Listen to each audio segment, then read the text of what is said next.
Junia. And I don't know if you can notice, but I'm filming from my phone's camera, not from my camera, because I forgot my battery. And I'm filming from my phone. But I hope you still like it. It's kind of vibey, like Junia, the beginning, the phone, the phone camera. So today, I'm gonna tell you about homophones in Russian, because you liked the video that I made on homophones in English. But today it's not only gonna be homophones, but homonyms and homographs. Like, I didn't really talk about these categories with English, but with Russian it's gonna be a little bit like more precise. And if you do not know what is the difference between a homonym, a homophone, and a homograph, like I'm gonna explain all of that to you, and I'm gonna give examples, okay? So, homophones. We start with homonyms. Homonyms are words that are completely coincide the way they are pronounced and the way they are spelled. And we have quite a few in Russian, might be even more than in English. But we have a lot of partial homonyms. It means that in different grammatical forms, these words are gonna be different. For example, we have a word laska, and laska means a weasel, an animal. Yeah, it's a little animal, weasel, laska, weasel. And another meaning is like tenderness, cariness, when you affection, when you show affection. But and these words, they sound the same, and they are spelled the same. Laska. But for example, in genitive plural form, when you say that this is a thing that belongs to tenderness, or this thing that belongs to weasel. Oh, my phone is moving because I do not have a tripod for a phone, so I have a very peculiar setup. Excuse me. Okay, I hope it's gonna work. So when we say that something belongs to weasels, or something belongs to tendernesses, the form is different. So lasak and lask. Okay, got it. Homonyms, they look the same and are pronounced the same, spelled, pronounced, but they may be different with different cases, plural, singular, and so on. So in the next category we have homophones. Homophones are pronounced the same, but they are spelled differently, and we have a lot of them in Russian, a lot, but most of them belong to two categories.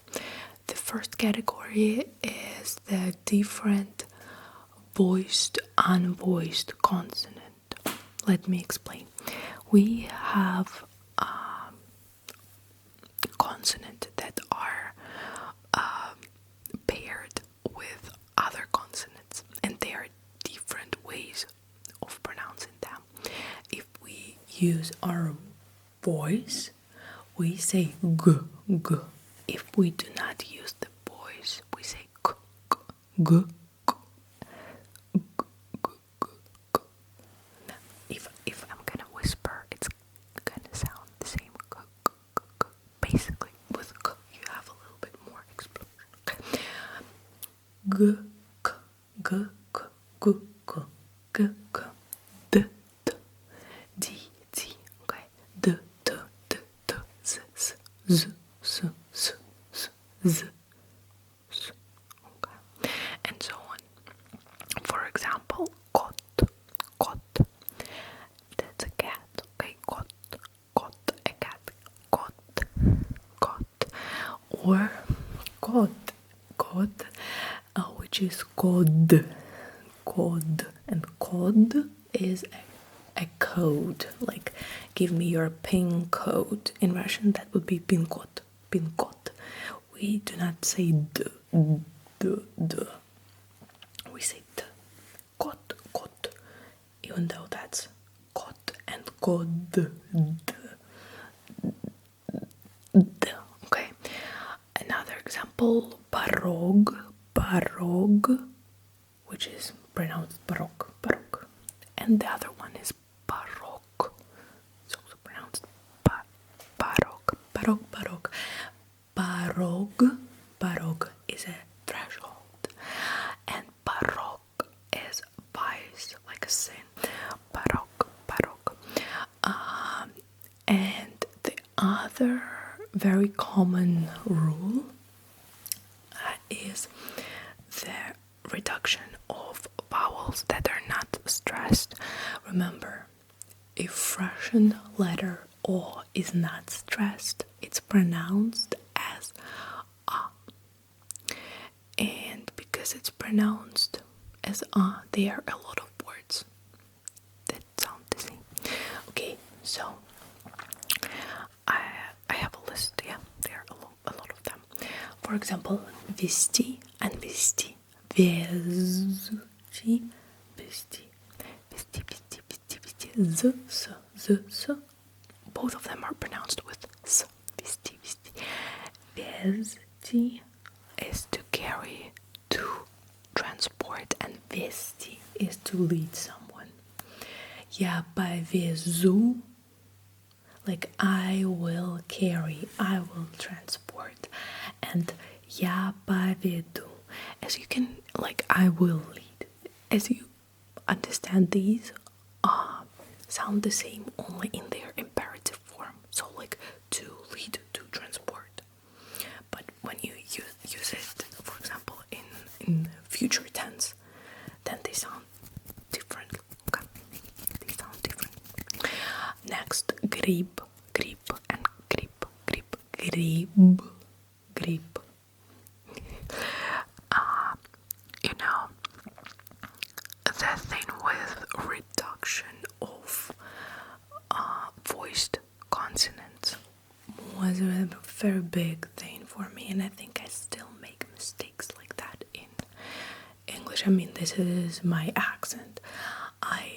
For example, I could say a bug, but I meant like the insect. I would say bug instead of bug. And then now I try to correct myself all the time. But it started influencing my speech in Russian. Sometimes I voice the unvoiced consonants at the end, and it sounds very goofy, very goofy. Yeah.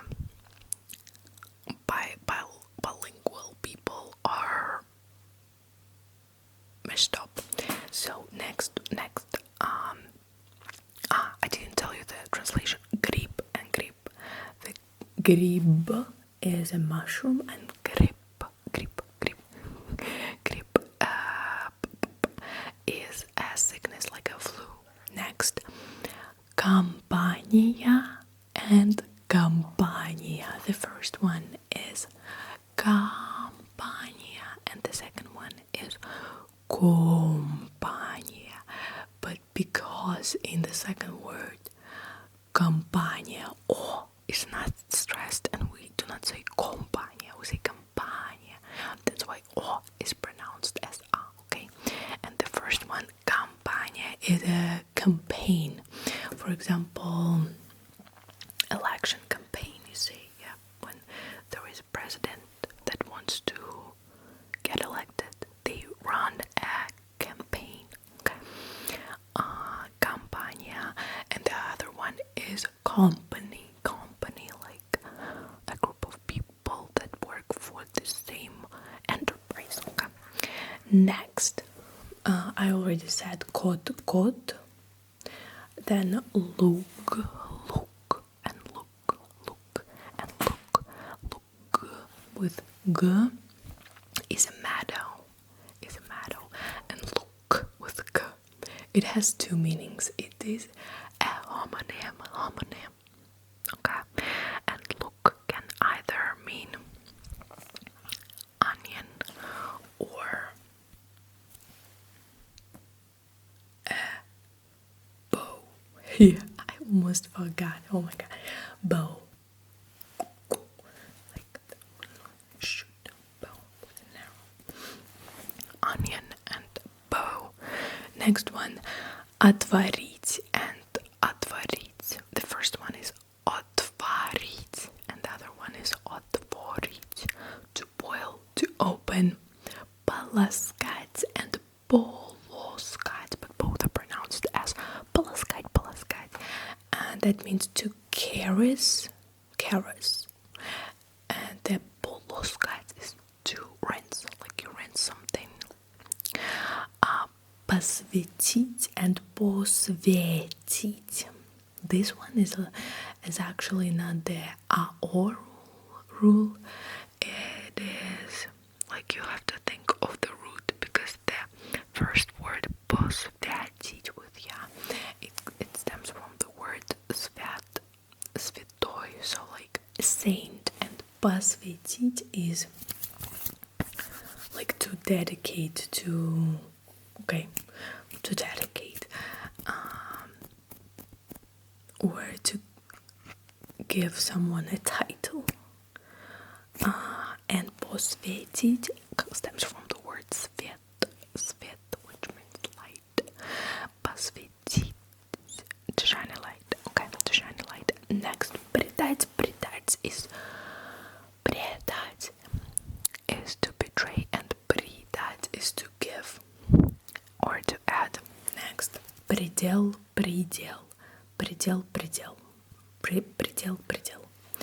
Предел is limit, and предел is a side chapel, a special part of a church, okay?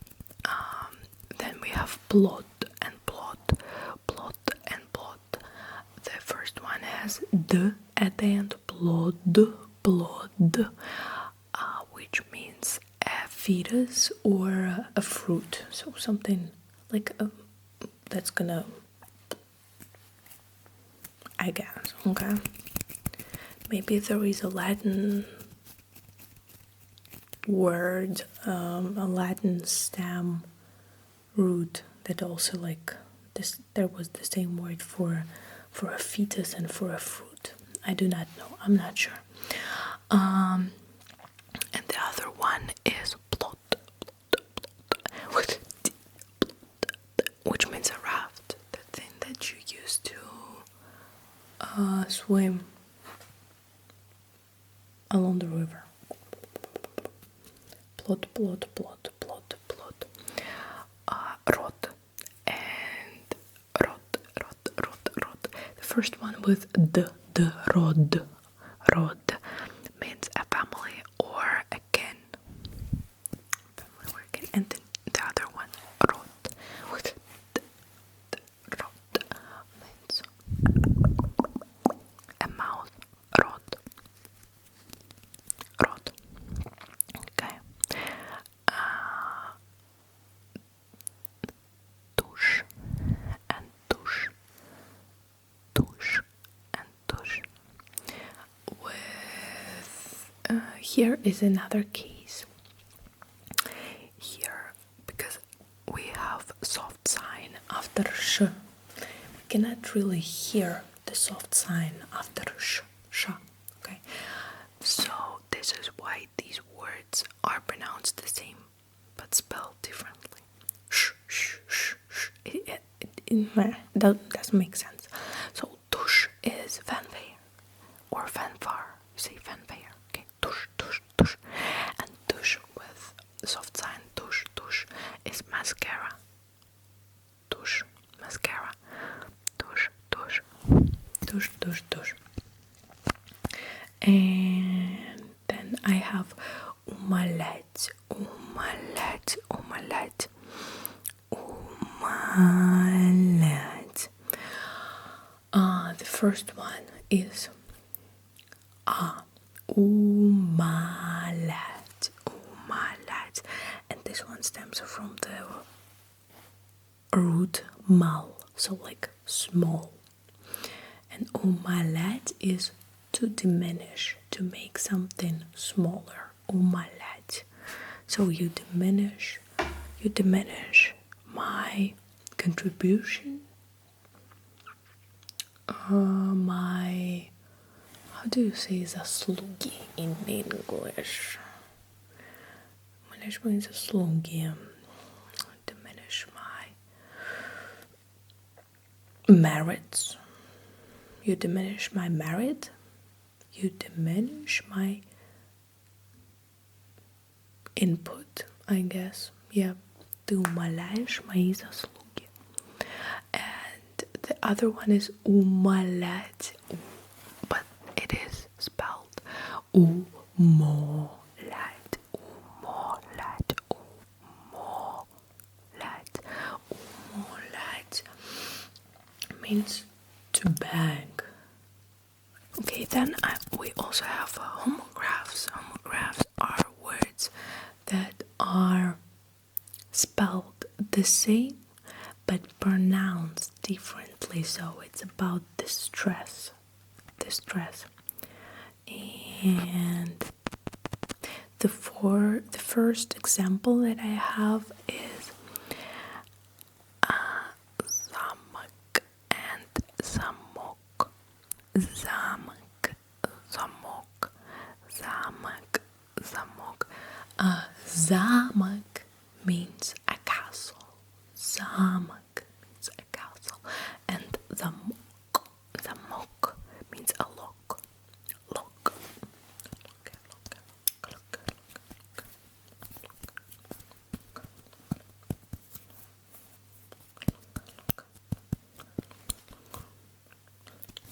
I like Charlie XCX.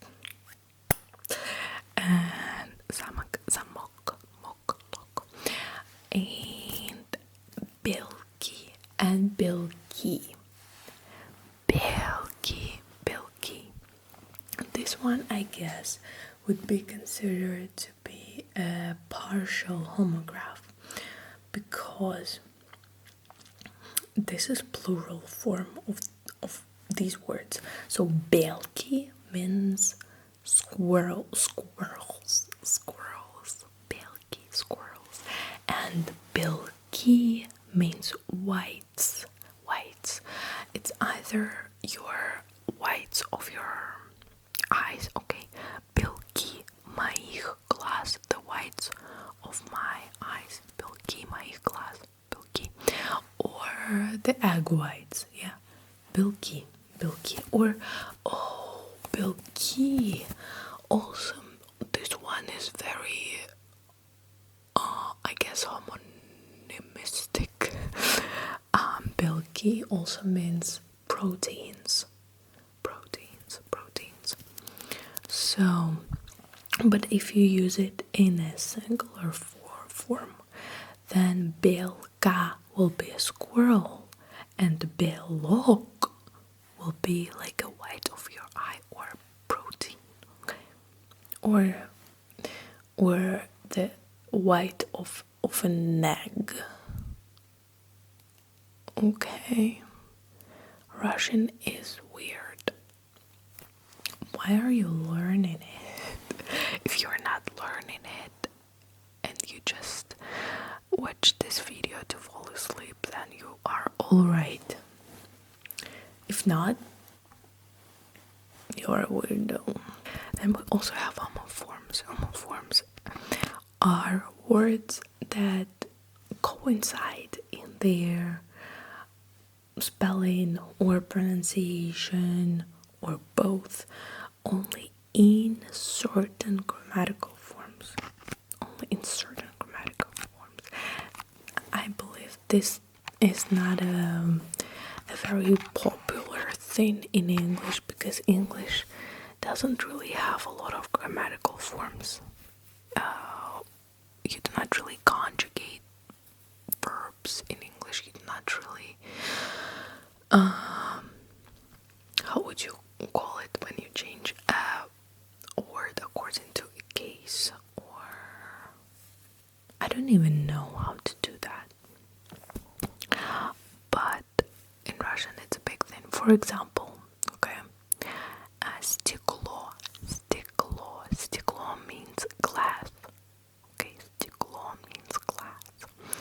Or it means that something flowed down or drained down. I could say a gum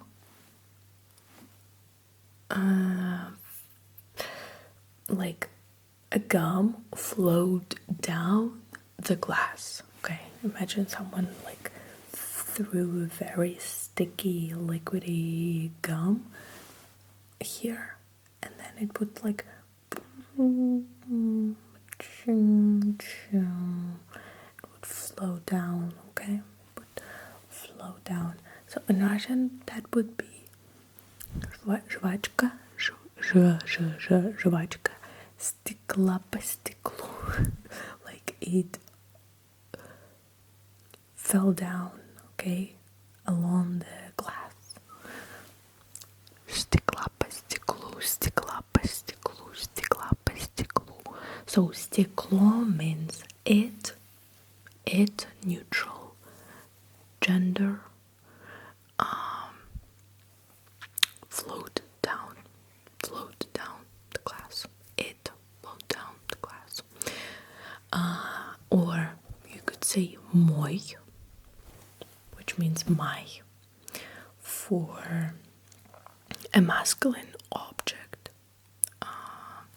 Like мой телефон, мой телефон, my phone, мой телефон.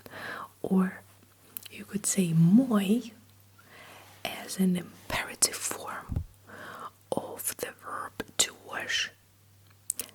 To wash is мыть. But when you say something, you wash this, you say мой это.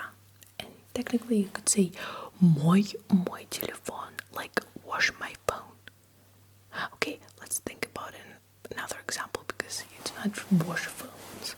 What do you wash?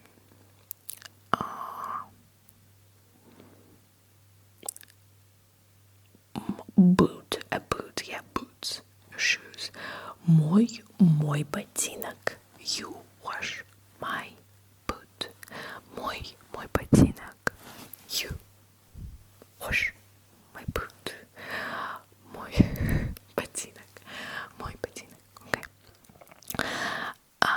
And we also have, like, not to be confused, not only we have in linguistics, okay, we have words that are not homonyms, but they sound the same, they are spelled the same,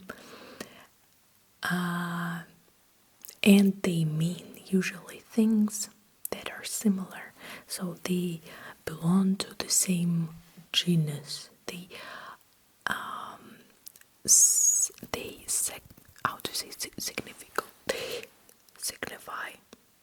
mean similar objects. Okay.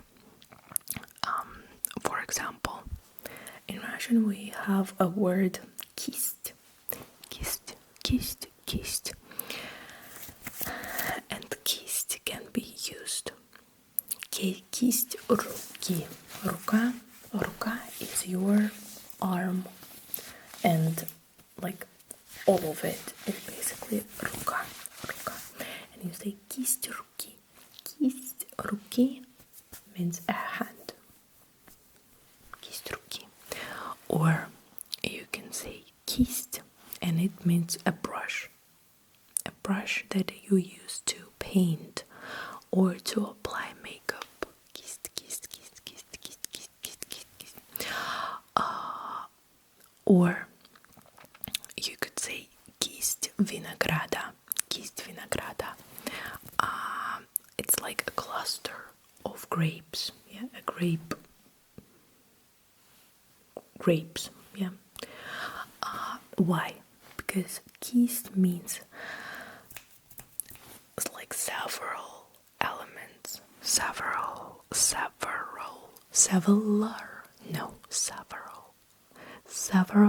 elements, long and elements that are attached to the same thing. See, and you have outer digits, fingers that are attached to the hand. In a brush, you have like the handle of a brush and all these little hairs or bristles. I'm not sure if you can say bristles. And in grapes, кисть винограда, you have all the grapes, all the berries that are attached to one branch. Okay. And these are not homonyms because they are related in their meaning. So do not confuse these two, okay? And then I have to end this video. Okay, to end this video, I have the homonyms. Homonyms are words that are the same in spelling and the same in pronunciation, but they mean different things. And please mind that in Russian, these words most of the time are not gonna coincide in other grammatical forms. So I give you all these examples are words in nominative cases, so like in their base. But they can also change, okay? So bor. Two things, okay? A pine forest or a dental drill. Bor.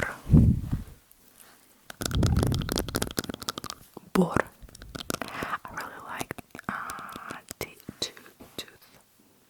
teeth tapping. Bor. Next one, brak. And brak means marriage, or a defective product. And in Russian we have a saying, people who do not want to get married, they say a good thing would not be called defective. So brak. Yeah, weird name. We have the word that would be the same as wedding or marriage, like wedlock. But it's more like religious. It's more religious now. Валить. That's a verb. It means two things. Валить, to knock down. For example, a tree. Я валю деревья. Or when you leave, that's a slang synonym for to leaving, especially for like a crowd that is kind of criminal. They say мы валим, like we are leaving. Or you are talking to someone in a rude manner and you say валите, like you leave, guys.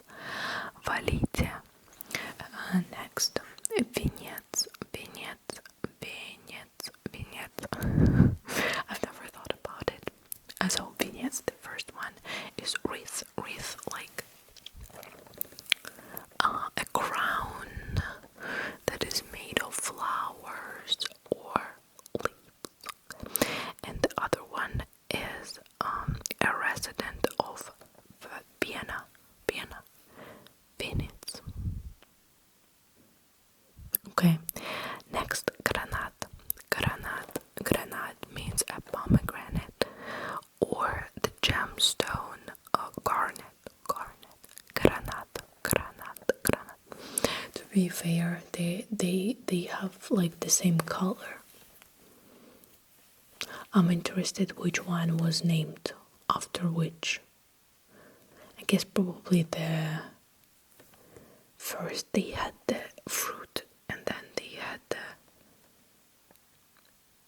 gemstone, but I'm not sure, maybe they're whatever. Then гусеница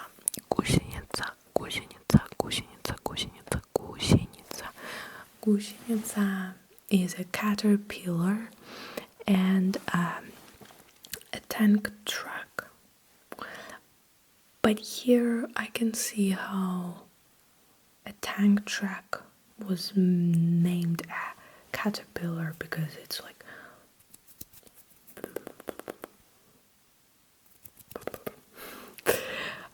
then dacha is an act of giving, an official one. It's used in official settings, or a Russian country house. Dacha is a very Russian word. This is your little house.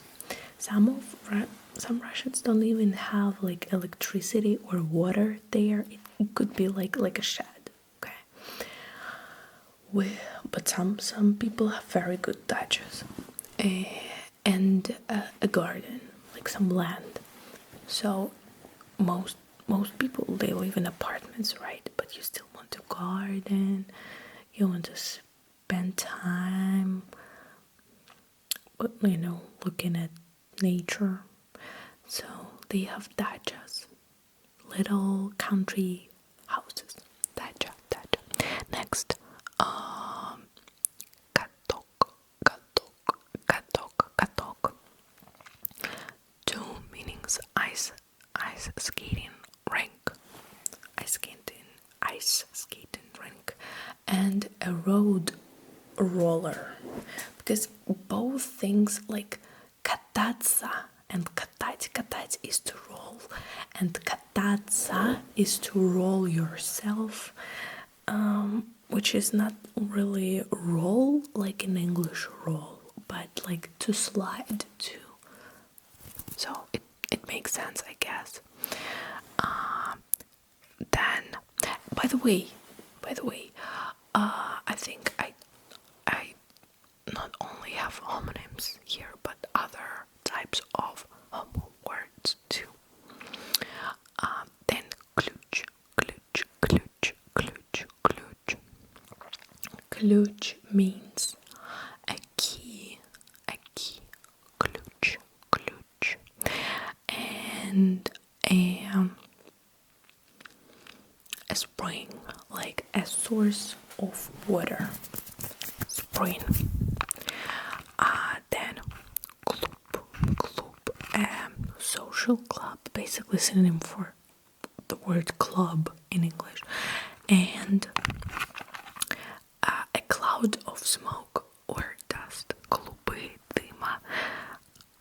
Clouds of smoke. Клубы дыма. Клубы.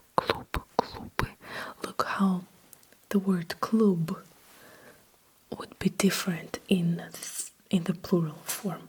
For the social club, the plural form is gonna be клубы, but for the cloud of dust or smoke, it's gonna be клубы.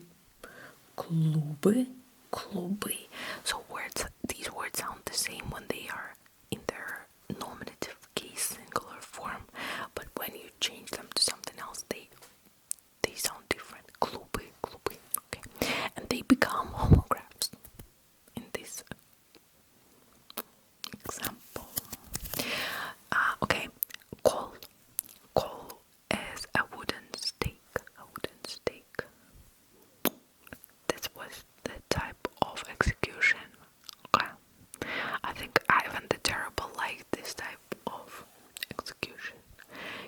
to say something wrong and you go sit on a wooden stake. And goal also means the lowest grade in school, 1. We do not get 1 anymore. Technically we only have 4 grades in Russian. 5, which is the best. 4 is like good. 3 is satisfactory. And 2 unsatisfactory. Okay. And 1, it's not used anymore. It used to be used in Soviet Union. Next we have kosa. Kosa is a braid, kosa. And it also means a scythe, the thing that you kind of like cut the grass, mow the lawn, mown the lawn. I always struggle with this collocation. Like, is it mown the lawn, or mown the lawn, or mown the lawn, or mown the lawn? I should check the transcription later. Okay, then lavka is a bench or a little shop. Lavka, bench, little shop. Maybe initially this little shop was like a stand, which was a bench. This is how these little shops started. Why do I say little shops as if they are like big? Okay,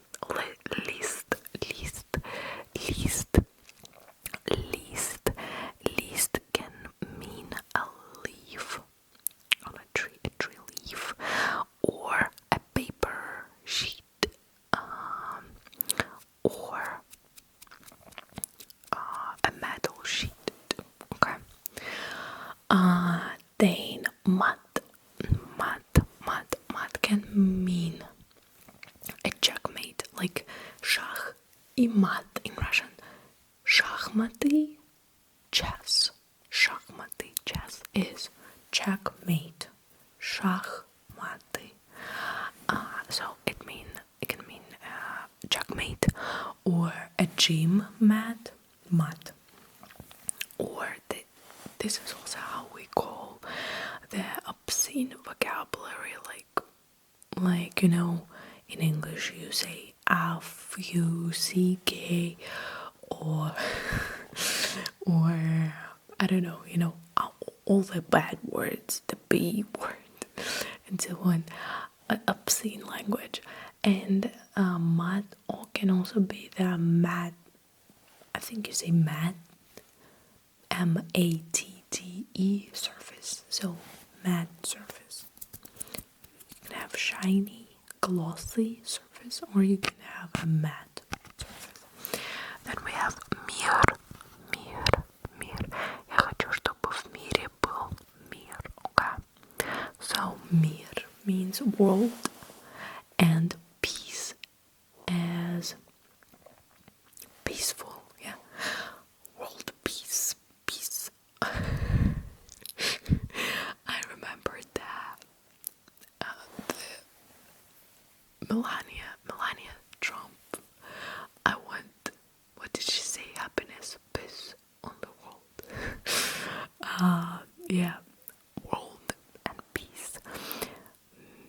So we say мир во всем мире, like peace in the whole world. Мир во всем мире. But I don't know. I guess there will only be wars. Be strong. Okay. Norka is a small burrow, and mink, an animal. Norka. A glad is a celery and a decorative frame of an icon. A glad. Past is an animal's mouth, like a big and scary one. Past. Or to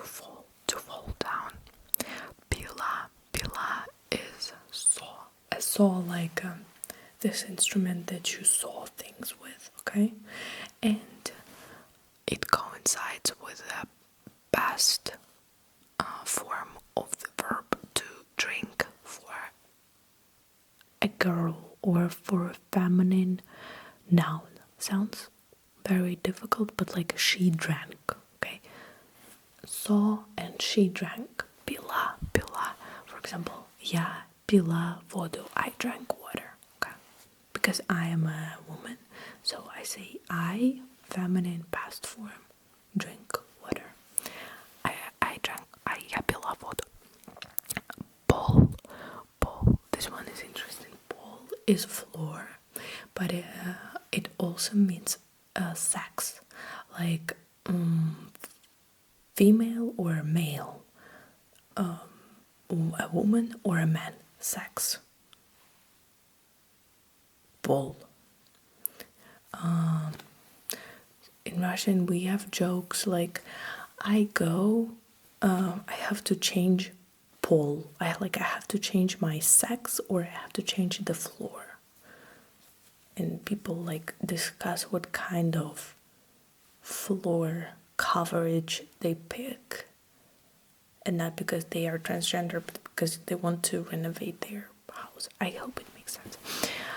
Then post is a guard post or fasting, like during Lent, fasting as a religious practice. Post, but nowadays post also means post, like I posted, I post or post, whatever. Maybe I got too many words for one video. Свет means light or high society, like noble, rich people. Свет. Союз means union and conjunction in grammar, but here it's like a unification, like союз. Соединять, to connect. Три means three. Один, два, три. And this is also the imperative form of the verb to rub. Тереть means to rub, and when I tell someone, you rub, this rub my belly with a puppy. So, три. In Russian, rub my belly is gonna be три моя пузо. Okay, and the last one is язык, and язык means a tongue and a language, like in English. Tongue, language, язык. Я учу русский язык. Learn Russian language, okay? That's all for today. I hope it was interesting, not too confusing, even though it is confusing. I think the next video is gonna be about English homophones, because there are so many of them.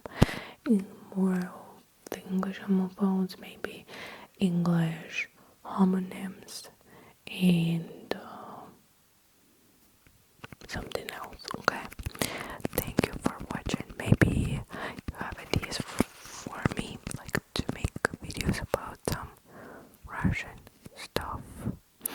If you want to watch videos, some people ask me like, oh, maybe you have videos where maybe you could make videos where you teach us like how to read or do basic stuff.